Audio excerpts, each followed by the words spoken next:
اشرح لي صدري ويسر لي أمري واحلل عقدة من لساني يفقهوا قولي ولا حول ولا قوة إلا بالله العلي العظيم. Mursi dan seluruh hadirin puasa surau sidang jemaah muslimin muslimat, hadirin hadirat yang dirahmati Allah sekalian.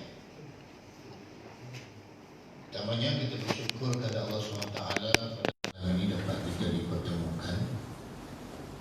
Kebetulan malam saya pun kosong, waktunya istimewa kawasan. Jadi dapatlah bersama tuan-tuan sekalian. Tuan-tuan dirahmati Allah sekalian, suasana yang kita sedang lalui hari ini sangat mengerikan bagi umat Islam. Semua kita merasakan demikian. Tak kira pada zaman mana-mana pemerintah,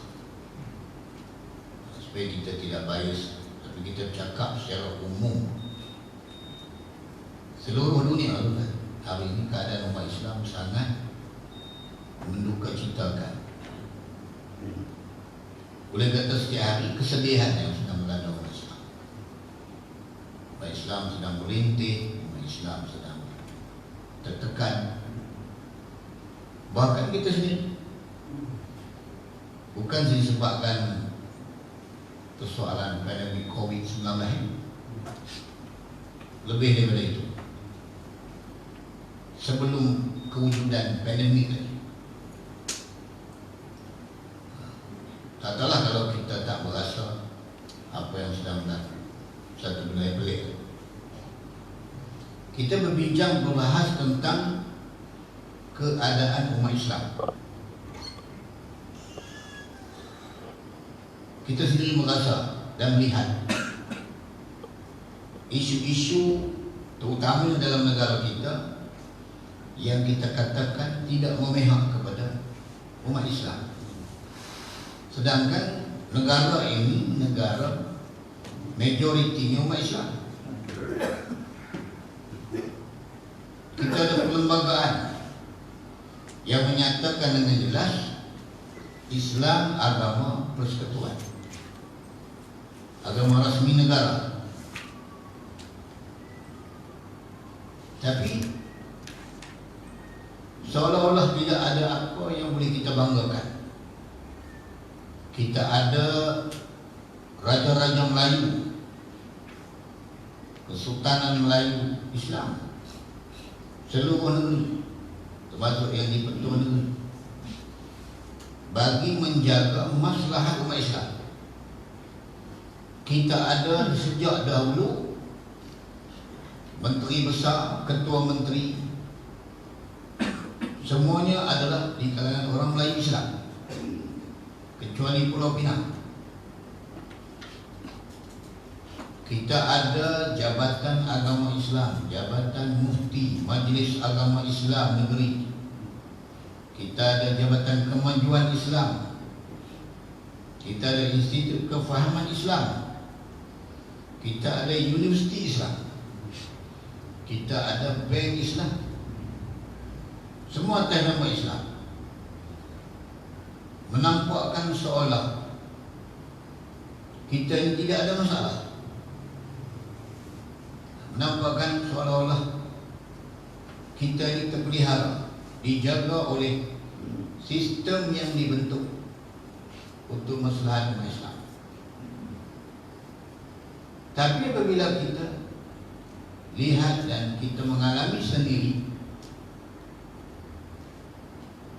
apa yang sedang berlaku kepada kita umat Islam, soalan benda-benda yang kita sebutkan tadi, institusi yang diwujudkan untuk menjaga maslahat umat Islam seolah-olah tidak berfungsi, seolah-olah tidak ada gunanya. Hari ini dengan jelas kalimah Allah dipijak. Undang-undang syariah tidak ada nilai. ini memang jenayah syariah diketepikan begitu saja. Tuan-tuan pun tahu. Dan benda inilah yang disebut oleh para asatidah kita. Setiap malam kita mesti menyentuh isu ini. Tapi tuan-tuan, sekadar kita sentuh dan merintih tanpa kita keluar daripada masalah, tanpa kita berusaha, macam mana kita nak buat? Apa jalan penyelesaiannya? Maka jalan yang terbaik, kita kena merujuk kepada Allah. Hari ini berbagai-bagai pandangan kita dengar tentang isu kalimah Allah, tentang isu penolakan enakmen jenayah syariah Nabi Selangor 25 Februari lalu, kes Iki Putra Mubarak. Walaupun benda itu belum selesai, isu ini Najwa sehingga Sultan Johor terpaksa masuk campur, itu adalah satu dua kes daripada ribuan kes yang sudah lama berlaku sejak dahulu. Jadi tuan-tuan sekalian,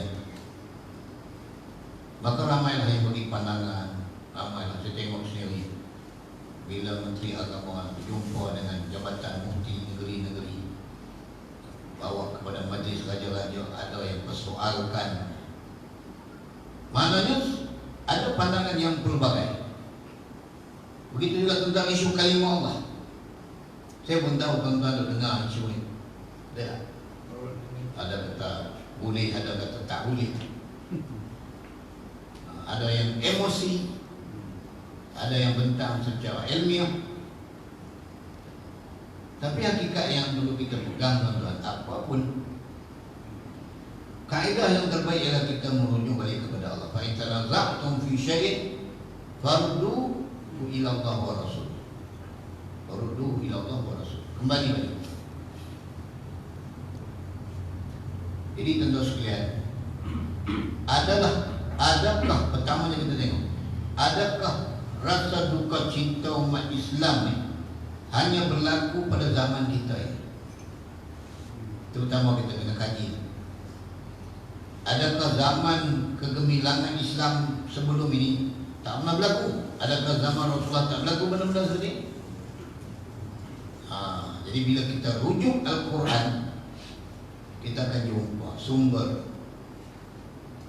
Tuan-tuan, sebenarnya para sahabat ada juga di kalangan mereka yang merasa seperti mana apa yang kita lalui pada hari.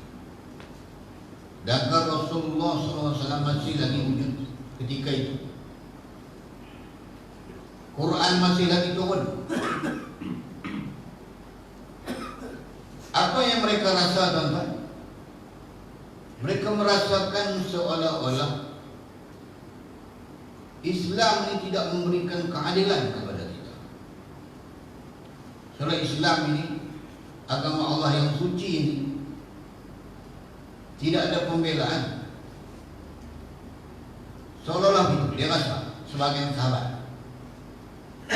Kenapa musyrikin Quraisy di Mekah mereka ni boleh berjaya di dalam perniagaan dan kafilah yang sukses berulang kali daripada Syam, membina kekayaan, bahkan mereka pernah merampas harta benda umat Islam di Mekah dalam peristiwa hijrah. Bagaimana pula golongan Yahudi yang boleh bermaharajalela dengan sistem kapitalis di Madinah, hidup mewah, selesa, sehingga ada di kalangan sahabat terasa bagaimana mereka yang derhaka kepada Allah, musuh Allah, mereka mendapat kehidupan yang seperti ini, mewah, berjaya dalam hidup, berniaga pun maju, semua yang mereka buat itu berjaya, maju. Sedangkan kita umat Islam katanya yang menjadi pilihan Allah ni. Kenapa kita hidup dalam keadaan susah? Sentiasa diancam, sentiasa berada di dalam rasa ketakutan, berada dalam keadaan kesusahan. Dahlah susah, perlukan pengorbanan yang juga terpaksa mengorbankan apa yang ada, makin tambah susah. Tuan-tuan, itu sahabat, mereka juga terasa. Sebab manusia, tambah lagi kita. Ya, kan tuan-tuan tak ada rasa apa-apa. Apa berlaku bila tarik dua cawan, poti canai jaga keping, kepala 93. Apa tak Allah? 3 ketua malah bilang apa nama kalimah Allah ke apa? You lagi ya. Mesti tuan-tuan terasa, takkanlah tak sedikit pun terdetik dalam hati dengan apa yang sedang berlaku ni. Maknanya tak ada iman sungguh lah dalam hati kita, kena muhasabah lagi. Ada something wrong, ada satu masalah tentang jiwa kita. Mesti ada terasa. Dia lah, mama tertanya-tanya apa hal. Jadi tuan-tuan, apabila para sahabat baginda SAW mereka berasa seperti itu, maka turun ayat Al-Quran Karim. Ada Rasulullah masih ada dalam surah Ali Imran ayat 196, 197, 198. 3 ayat tuan-tuan balik cek. Allah SWT memujuk orang-orang beriman dengan ayat cerita sebenar hakikat. Kita tidak boleh hanya menggunakan akal semata-mata, emosi, sentimen semata-mata. Walaupun kita tak menafikan sentimen, emosi itu adalah fitrah, keperluan kita, ya, tetapi mesti didasari dengan panduan wahyu. Allah Ta'ala turunkan ayat dalam ayat 196 surah Ali Imran. La yaghurrannaka taqallabul ladzina kafaru fil bilad. Ini ayat. La yaghurrannaka taqallabul ladzina kafaru fil bilad. Itu ayat 196. Janganlah kamu terpedaya, kamu terpengaruh dengan kejayaan orang-orang kafir di dalam negeri. Allah dalam sebut negeri.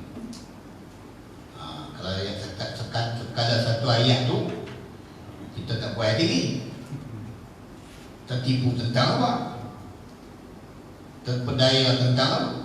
Jangan kamu terpedaya dengan orang-orang kafir yang diberikan kehidupan yang seperti yang kita sebutkan tadi, berjaya dalam perniagaan, hidup dalam kemewahan.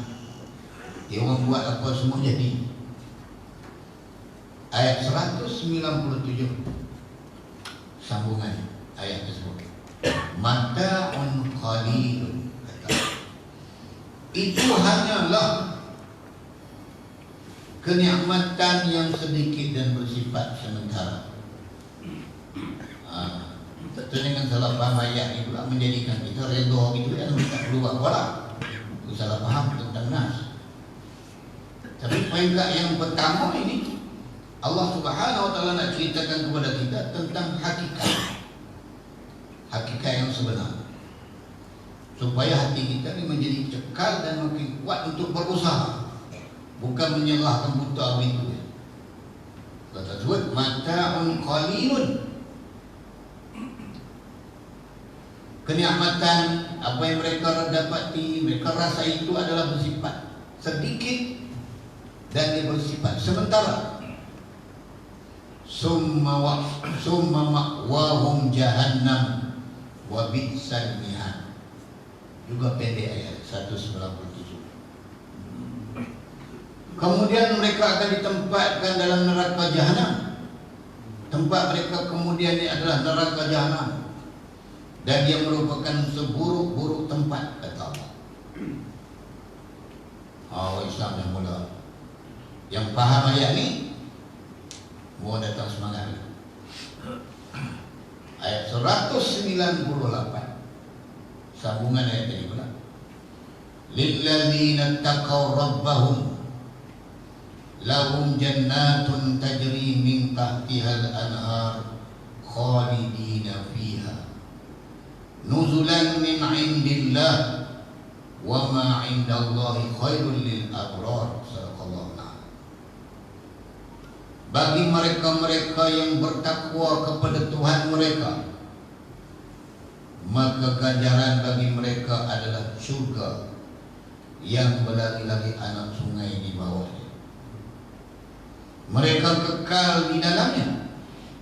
Ganjaran daripada Allah Subhanahu wa ta'ala, dan ia merupakan ganjaran yang terbaik bagi mereka yang bertakwa. Ini tuan-tuan, turun ayat ini bagi menjawab asbab nuzulnya, bagi menjawab apa yang timbul di dalam pemikiran sebahagian sahabat. Dan itulah juga yang berlaku kepada kita hari ini. Jadi Allah Ta'ala nak bagi tahu apa yang mereka sedang dapat itu adalah habuan dunia, tapi sifatnya sementara. Mereka seronok sekejap Tambah pula umat akhir zaman ini bukan panjang. Dalam Fir'aun itu beratus tahun dengan kuasa yang hebat. Qarun tu lebih kaya daripada kita tak tahu berapa puluh kali ganda. Sampai ke kiamat betul dia ada orang cari, punya banyak. Tak ada manusia kaya lebih daripada Qarun. Tapi mana kedudukan dia? Namrud begitu juga. Mana mereka? Jadi apa yang mereka dapat tambah pula? Ia betul hidup lagi lama. Kalau umat hari ini 60 ke 70, 80, 90 tu jangan-jangan jumpa. Adalah seorang. Adalah seorang jumpa kita. Jangan jumpa yang sehat. 90 lebih ada juga yang dah merangkak macam tengilih pada lah. Tapi yang sehat cerdas ni payah jumpa. Lain macam bewak lah nama. Merangkak orang ke bewak. Kan? Umat kita ni tuan-tuan 60 ke 70, apa yang kita nak bangga dengan kehebatan dunia? Itu yang kita tak boleh lawan dengan orang-orang kafir. Itu pertama, bagi memujuk kita. Tapi dalam masa yang sama bukan bermakna kita tidak perlu berusaha untuk mengangkat taraf kehidupan kita nak menjadi orang beriman ni. Dia ada sifat-sifat dah. Tetap kita kena berusaha. Allah datangkan kesusahan itu, sebenarnya itu tanda kasih sayang Allah bagi menapis di kalangan kita siapa yang mampu, siapa yang tak mampu, siapa yang terpilih. Itu tujuannya. Dijadikan sebagai ujian. Sebab itu dikatakan ujian ini adalah tanda kasih sayang Allah kepada orang-orang yang beriman. Tak boleh orang beriman tanpa ujian. Takkan boleh macam tu saja. Amhasibtum an tadkhulul jannah. Kamu ingat kamu boleh masuk syurga begitu saja? Falamma ya'tikum masalul ladzina khalau min qablikum. Dan kamu belum datang ujian seperti mana yang telah datang kepada kaum-kaum sebelum kamu. Masathumul ba'sa wad dharra wal zulzil. Mereka diuji, digoncang, mereka ditekan. Itu dia antara tanda-tanda ayat. Ahasiban nasu an yutraku ayaqulu amanna wa hum la yuftanun. Apakah kamu mengira dengan kamu boleh mendakwa kamu beriman sedangkan kamu belum diuji oleh Allah. Sungguhnya kami telah uji kaum-kaum sebelum kamu. Walaqad fatanna alladziina min qablihim fala ya'lamanna Allahu alladziina aamanu wa ya'lamanna al-kaadzibin. Kami telah uji. Jadi itulah bukti bahwa menjadi orang beriman, menghadapi kesukaran dan kesusahan ini adalah satu ujian. Kalau kita bersabar, maka kita akan diangkat derajat kita oleh Allah, bolehkan jalan insyaallah. Tapi bukan bersabar dengan kita membiarkan apa saja yang berlaku. Maka disuruh kita berusaha. Maka datanglah istilah perjuangan. Bantu orang kata, apa nak diperjuangkan? Kita sembahyang hari ini tak ada masalah. Nak pergi haji, masalah sikit lah, PKP, COVID. Tapi secara umum, ibadah yang kita nak lakukan, puasa, tak ada masalah. Jadi apa yang kita nak berjuang, kita doa saja. Tapi sedar tak kita? Apa yang kita buat selama ini, sembahyang, puasa, zakat, haji, segala-gala amal Islam, ianya diikat oleh kalimah la ilaha illallah, kalimat tauhid. Dan kalimah itu hari ini sedang dipijak oleh orang bukan Islam, digunakan semena-mena. Kita bukan, kalau tanya bolehkah mereka menggunakan kalimah Allah, tak ada masalah. Sebab Al-Quran kata boleh. Wala in sa'altahum man khalaqas samawati wal arda yaqulunna Allah. Kalau kamu tanya orang musyrik ini, siapa yang cipta langit dan bumi, dan siapa, mereka akan kata Allah. Mereka akan kata Allah yang cipta. Wala in sa'altahum man nazzala minas sama'i ma'an summa ahyal ardh min ba'di mautiha la yaqulunna Allah. Kalau kamu tanya siapa yang menurunkan hujan daripada langit dan menumbuhkan tumbuh-tumbuhan, menghidupkan bumi setelah mati, dan saya juga, mereka kata Allah. Dia masalahnya, salahnya apabila kalimah ini digunakan adalah untuk mengelirukan umat Islam. Itu saya yang salah. Kalau tidak sebut Tuhan Allah, Tuhan Allah, aku sebab dia. Walaupun kita tahu cara perbahasan Tuhan, kalau orang Kristian, Allah tak macam kita. Qul huwallahu ahad, Allahus samad, lam yalid wa lam yulad. Dia Innallaha salisun salasa, ada tiga. Satu dalam tiga, tiga dalam satu. Nah, macam kopi, tiga dalam satu. Tak apalah, itu kepercayaannya. Yang kita tentang dan yang kita sedang perjuangkan, kita tak nak ia digunakan untuk menyebarkan biaya Kristianisasi ini. Sebab apabila itu telah digunakan di negara-negara lain, berjaya. Kita tengok di Indonesia hari ini, berjaya. Yang belum mereka berjaya lagi adalah tanah Melayu kita. Sekian lama ada orang Melayu kita yang murtad keluar dari Islam, tapi tak berani nak declare. Sembunyi-sembunyi dia ada. Tak seperti yang mereka kendaki. Macam di Indonesia, satu rumah, dua agama, tiga agama. Yang kita kenal arti-arti sebenarnya dah menjadi satu budaya, pahaman, pegangan mereka. Ini dipanggil pahaman liberal. Nak digunakan itu untuk menyebarkan pahaman liberal dalam negara kita, bagi menggugat akidah umat Islam. Sekarang kita tak nampak lagi kesana. Tuan-tuan tunggulah cucu tuan-tuan besok, dia bawa balik tunang kan? Tanya siapa dia? Tunang. Tengok-tengok air dengan rambut epro, kulit gelap. Siapa dia? David Tarumagam.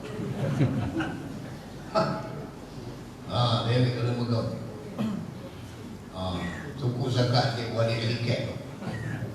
Dia rambut afro. Kan? Kita kata bukankah dia yang Kristian? Habis? Sama ayat tu Tuhan Allah juga satu dia. Dia tak ganggu saya nak solat, nak puasa. Sudah kita kata. Kita akan jumpa kalau panjang umur ini. Kalau kita biarkan benar. Jiran kita pun sama. Tiba-tiba cucu dia buat balik. John Rambo. Sama juga. Kita nak kata apa? Tuan-tuan sekalian, itu yang kita pertahankan.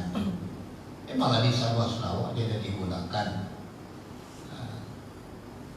Kelebihan di negara-negara luar, di Australia, mereka tak guna kalimah Allah. Mereka kata itu untuk orang Islam.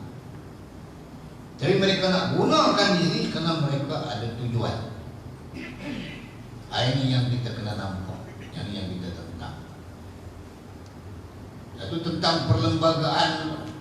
Itu yang kita reyuk daripada dulu, tuan-tuan. Kenapa kita perlukan 2/3? Kembali balik pada politik lah.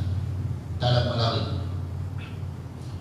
Sebab dengan apa yang sedang berlaku hari ini, tuan-tuan boleh dapat apa tentang kesimpulan? Apa benda yang tuan-tuan boleh dapat? Tuan-tuan tak kira lah tuan-tuan parti apa pun, tak ada parti kan? Tapi apa yang tuan-tuan boleh nampak? Itu yang penting. Satu ya, bahawa pentingnya kuasa. Bila kita tidak ada kuasa, itulah kedudukannya. Sebab kuasa yang menentukan. Habis lama ni kita ada pemimpin Melayu Islam. Sedarlah juga kita berkuasa tapi tidak menguasai. Sebab tu kita nak menguasai. Cakap kuasa, jangan bawa. Orang baru kita boleh terbuka mata kita. Bila FPD pergi ke Sabah, tak boleh. Nak menyebarkan dakwah tak boleh. Sedangkan Ketua Menteri Melayu Islam, majoriti umat Islam belum masuk Sarawak lagi. Tak boleh. Rupanya kita di sini juga sistem kehakiman kita. Tak boleh. Ini menjadi syariah negeri Selangor Seksyen 28 bercanggah katanya dengan perlembagaan sudah. Dan kan Iki Putra Mubarak ni kita nak buat adalah isu LGBT, geng saja. Dia nak dihukum secara ini menjadi syariah. Kalau bawa pergi Mahkamah Sivil, dia memang lepas. Sebab itu hak asasi manusia, dalam masalah.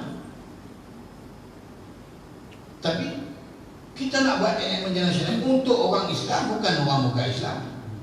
Jadi tuan-tuan tahulah bahawa kenapa mereka menentang. Yang kita tak boleh terima ini penentangan mereka. Bila mengganggu Islam, kita tak boleh ganggu agama mereka. Mereka pacak tokong kuih-kuih suka mereka pun kadang-kadang kita tak kisah. Ini masalah mereka ganggu agama kita. Karena enakmen jenayah syariah kalau kita berjaya angkat hari 355 ni, tujuan adalah untuk menjaga akidah dan syariat Islam.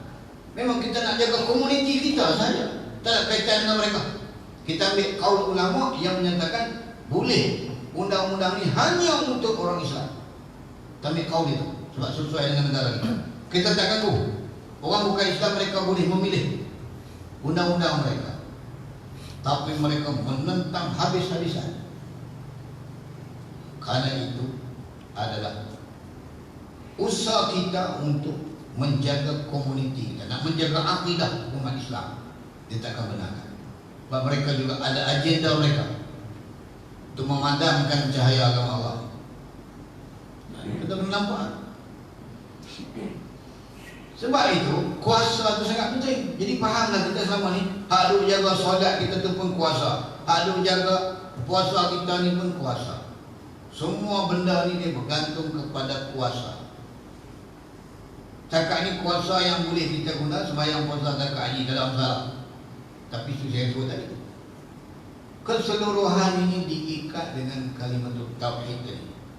Bila dikatakan iman lebih daripada 70 cabang, yang pertamanya adalah la ilaha illallah, dikali. Sebab itu tuan-tuan, bila kita mengucap la ilaha illallah, tak ada siapa marah lagi dah. Tetapi bagaimana Badui Mekah yang Rasulullah SAW ajar dia dan ajak dia masuk Islam, dia tanya baginda SAW, apa benda aku nak buat untuk masuk Islam? Kamu mengucaplah la ilaha illallah Muhammad Rasulullah. Apa kata dia? Berubah mukanya, hada amrun yakrahuhul muluk. Ucapan inilah yang akan ditentang dan akan diperangi oleh para pemerintah. Kerana Badui itu faham kalimahnya. Dia tak seperti kita, tak faham. Kita bercakap la ilaha illallah, kita tersebut, tak ada apa nak marah pun. Kenapa dia cakap akan ditentang, akan dimurkai, akan dimarahi oleh para pemerintah? Kerana maksudnya kalimah ini kalau kita nak terjemah dalam kehidupan kita, kita akan ditentang. Kalau kita nak angkat kalimah ini, kalau sekadar di mulut, sekadar di hati, tak ada masalah. Tapi kalau kita nak buktikan dengan bentuk amali, kita akan ditentang. Kalau kita syahadah diri kita saja, kaum keluarga kita, tak ada masalah. Tapi kalau tuan-tuan nak syahadahkan penduduk kampung ini, tuan-tuan nak syahadahkan penduduk negeri ini, bahkan negeri ini kita nak syahadahkan, bahkan naik atas kepada negara, patutnya sampai ke dunia ini kita nak syahadah. Umirtu an uqatilan nas hatta yashhadu an la ilaha illallah wa anna Muhammadar Rasulullah, kata baginda Rasulullah. Aku diarahkan oleh Allah untuk berjuang sehingga manusia mengucapkan kalimat. Maka sebab itu baginda ditentang. Maka sebab itulah para sahabat yang bersama Rasulullah tadi, mereka berada dalam keadaan tertekan, berada dalam keadaan kesusahan, dan orang kafir mendapat pelbagai kelebihan. Dan itu yang sedang kita hadapi sama. Ini maknanya tuan-tuan, bila kita faham kaji Al-Quran, kita akan jumpa lagi banyak ayat Al-Quran, tawaran-tawaran Allah kepada mereka yang berusaha untuk memahatkan kalimat tauhid ini. Dan li'idai kalimatullahi liyal ulia. Bila kita nak mengangkat, sebab Allah Ta'ala tahu pasti akan berdepan dengan cabaran, pasti akan ditentang. Maka lahirlah perjuangan, lahirlah jihad. Maka kita diminta kunu ansarullah. Ini yang dimasukkan oleh Allah. Jadikanlah kamu semua pembantu agama Allah. Apa maksudnya? Ini yang dibawa oleh Isa bin Maryam mengajak para Hawariyun. Ini yang diajak oleh Nabi Musa kepada Bani Israel. Inilah yang diajak oleh para Rasul-Rasul alaihi salatu wassalam terhadap umat mereka. Inilah yang diajak oleh baginda sallallahu alaihi wasallam kepada bangsa Arab, kemudian sampai ke bangsa Ajam. Maka kita yang nak meneruskan usaha ini, kita juga akan berdepan dengan suasana cabaran yang sama, cuma dalam bentuk yang berbeza. Oh, jadi kita faham, oh macam itu.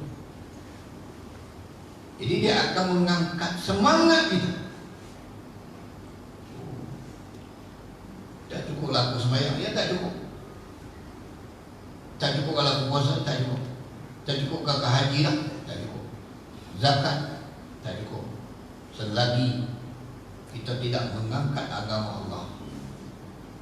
Sebab itulah tugas kita sebagai khalifah. Iqamatud din wa siyasatud dunya bih. Tegakkan agama, takbir dunia ini dengan agama. Itu tugas kita. Maka cabaran yang kita hadapi akan lagi menambahkan semangat dan daya juang kita. Dengan syarat apa? Kita faham. Kita faham. Lepas tu baginda SAW pernah bersabda kepada sahabat-sahabat baginda yang dulunya berada dalam keadaan jahiliyah, menjadi musuh, tetapi apabila masuk Islam dan berjuang bersama Islam, khiyarukum fil jahiliyah khiyarukum fil Islam idza faqu. Kamulah yang terbaik ketika jahiliyah, kamu juga akan terbaik ketika Islam. Syaratnya kamu paham. Beberapa orang sahabat sebelum ini mereka adalah musuh-musuh Islam. Suhaib bin Amr yang buat perjanjian Hudaybiyah bersama Rasulullah. Khalid Al-Walid, siapa tak kenal? Ikramah bin Abi Jahal, anak tuan Abu Jahal, siapa tak kenal? Abu Sufyan, pemimpin besar, pemimpin ulung musyrikin Quraisy, Islam. Dan ramai lagi sahabat-sahabat. Mereka dulu hebat ketika jahiliyah, mereka juga hebat ketika Islam. Tapi syaratnya mereka faham. Jadi sama juga kita, mesti faham bahawa apa yang sedang berlaku ini adalah realiti yang kita kena hadapi, seperti mana yang telah dihadapi oleh golongan-golongan sebelum ini. Mereka dah melalui, bahkan mereka lebih hebat daripada kita. Kita ni ujian benar. Tanya balik diri kita, apa yang kita buat untuk bantu agama Allah? Baik-baik adalah dalam WhatsApp, nak tanya, nak komplain, nak komen ni cukup banyak. Tapi apa? Sumbangan ni. Dan kalau kita tanya diri kita, apa ujian yang kita kena sebenarnya? Tak ada apa. Cakap menega kadang-kadang tak apa nak laku, itu biasa. Nama berniaga. Sakit demam biasa, sakit. Lawannya sehat. Adakah kita kenal seperti sahabat-sahabat sebelum? Tak ada pun tuan. Kalau kita muhasabah balik diri kita, Allah Subhanahu Wa Taala beri kita ni ujian yang paling mudah tapi paling susah kita hadapi. Apa dia yang paling mudah dan paling susah kita hadapi? Dia mudah tapi susah. Ialah yang mudah itulah nikmat kepada kita tu, kesenangan. Ujian yang kita nampak sebagai nikmat itu sebenarnya ialah merupakan satu imtihan oleh Allah kepada kita. Kesenangan, keselesaan. Banyak kita ni selesa tuan. Rumah dah ada, anak-anak dah lepas, pencen laki bini dah ada. Apa lagi? Kena kepala semilang lah selalu. Ya. Tak mana ada kita pergi kepala semilang. Itu nampak apa? Selesa kita, tuan-tuan banyak ada duit, pencen kan? Itu yang bila datang ustaz yang minta sikit sumbangan untuk sekolah, itu tanda Allah Ta'ala sayang kita. Sebab apa? Bukan kita nak terus hafiz tu. Tuan-tuan kena nampak, tuan-tuan kena nampak lepas ni bila datang ustaz ni jual ni untuk apa? Mak hafiz, untuk sekolah pondok dia. Bukan nak bantu budak tu sangat. Budak tu memang kena, budak-budak tu kena juga. Tapi sebenarnya bantu diri kita sendiri. Allah Ta'ala buka ruang untuk kita dapat pahala. Buang sifat sikit selesa kita tu yang menyebabkan kita rasa kedekut. Sebenarnya membantu kita. Tuan-tuan kena nampak macam tu. Kalau tuan-tuan bayang, kalau sebulan tak ada siapa main minta ke kita, tak ada nak masuk dalam kampung tu, tak ada, something wrong kita. Iman kita ada masalah. Mari kangkang sembahyang batu balik. Ada packing tapau balai. Memang senang. Orang satu dia 3 lah apa. Itu ya, tapi bukan di sini. Kita Kita cerita di Afrika Selatan. Sini tak ada kan? Aku nanti tak apa nak mengaku.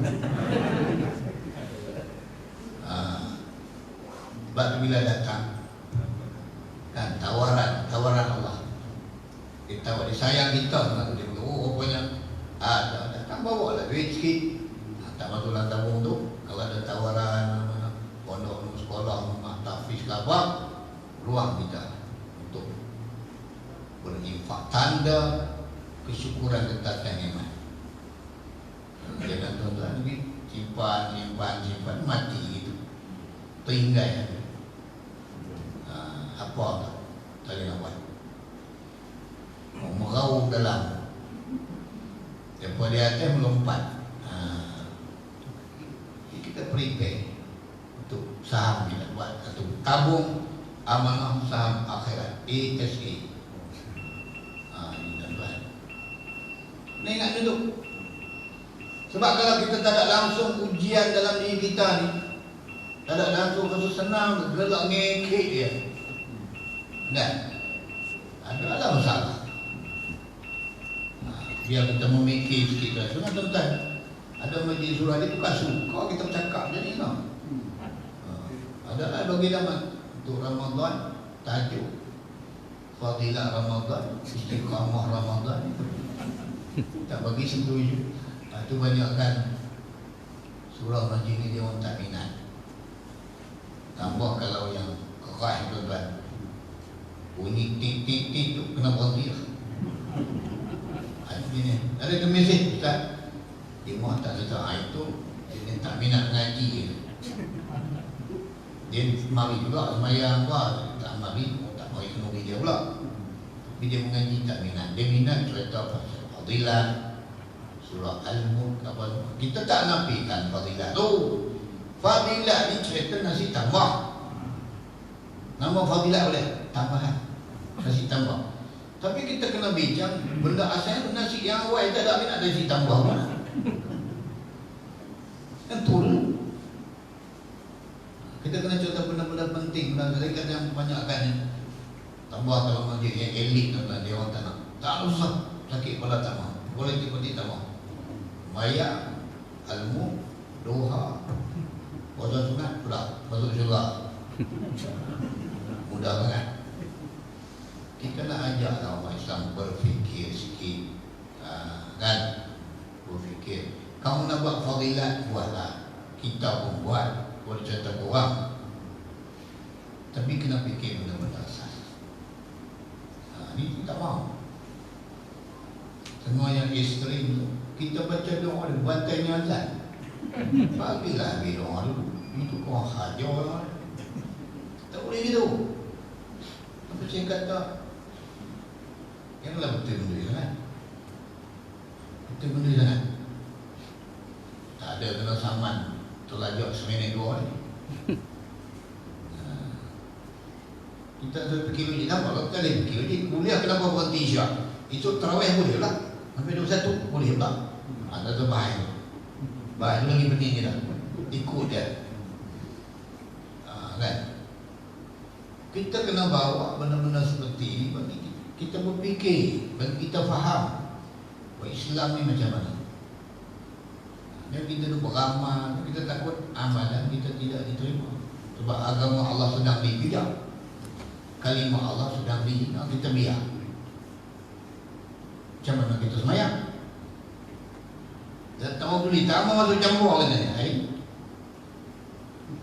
Tak apa juga. Ada yang suka ada dalam Facebook, seronok bila elemen jenayah syariah ditolak. Bila kalimah Allah boleh digunakan, diputuskan oleh mahkamah tinggi, dipakai. Kamu Islam boleh cakap macam tu. Ialah kamu sentimen politik, kamu politik lain, aku politik lain. Bila berlawan kamu bila tengok itu pihak lawan, kamu seronok. Kamu seronok ke agama kamu dipijak. Kamu seronok ke kalimah Allah dihina. Kamu Islam nama. Ini merupakan tugas kita semua. Selagi kita orang umat Islam, tak kira daripada mana, Tugas kita.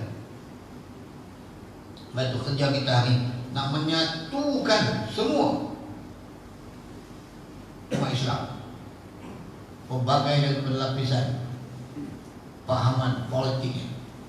Kita nak dapatkan matlamat kita. Lepas tu nak bergaduh balik, silakan, biar ada seni bergaduh. Ini dah berkawan tak boleh bergaduh pun tak pandai. Merugikan umat Islam, buat apa? Orang kafir dia bergaduh, tuan-tuan tengok, dia makin kuat. Dia bergaduh, dia makin kuat. Karena mereka pandai seni bergaduh di dalam politik. Kita tak pandai. Bergaduh kita merugikan. Jadi tuan-tuan, itulah selama kita malam ini memenuhi masa.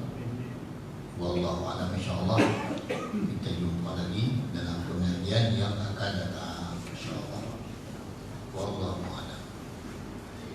A'udzu billahi minasyaitonir rajim. Bismillahirrahmanirrahim. Alhamdulillah wassalatu wassalamu ala Rasulillah wa ala alihi wa man tabi'ahu wa nasarahu wa wala. Allahumma faqihna fid din wa 'allimna at-ta'wil. Allahumma ij'al jam'ana hadha jam'an marhuma wa tafarruquna min ba'dihi tafarruqan ma'suma. Allahumma inna nas'aluka al-huda wat-tuqa wal-'afwa wal-ghina. Allahumma inna na'udzubika min al-barasi wal-junun wal-juzam wa min sayyi'il asqam. Allahumma dafa'na al-bala